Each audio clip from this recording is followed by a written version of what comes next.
Sure was. Bronco Nation was watching the draft pretty intently tonight. Yes, but one crowd in particular was rooting hard for their hometown hero. Matt King is in the studio with team coverage. Yeah, Donna Michelle, the scene at the Spot Pizza Place in Marsing tonight embodied everything that's great about America. Shea's, of course, now off to Chicago, but he'll have the thoughts, hopes, and probably more than a few prayers of his small town on the Snake River to bring with him. And here they gather, where the beer flows like wine, $1 draft drafts, and Shea McClellin's faithful flock like only small-town Americans can. Talking about a little place called Marsing. Great little town where everyone's, kind of knows everybody. Shea. There's connections, yeah.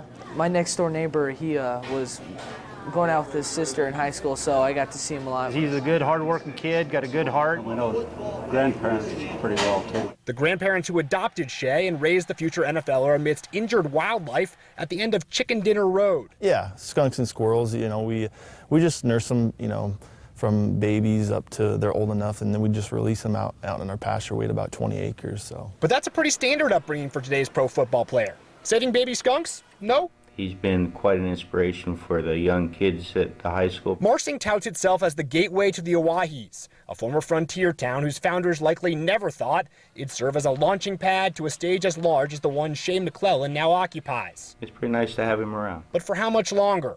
His journey began on corn-flanked football fields, took him to some turf-colored blue, and most recently allowed him to show off his spiral to the commissioner of the most powerful sports league on the planet. Just to see somebody from this town move up, we're wishing him the best of luck. Ah, yes, the moving up.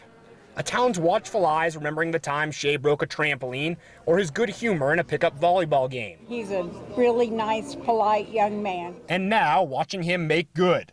Make good for Shea. Make good for Marsing. Feeling all present with the ecstasy of hope and possibility. The mayor of the man in that blue baseball hat told me after his interview, a lot of beer is going to get drank in Marsing tonight. That was probably off the record. The spot cleared out pretty quickly after Shea got picked, but there's a more traditional watering hole right next door. Fans may have headed to that spot for an after party. Live in studio, Matt King, today's 6 News. Thanks, Mac.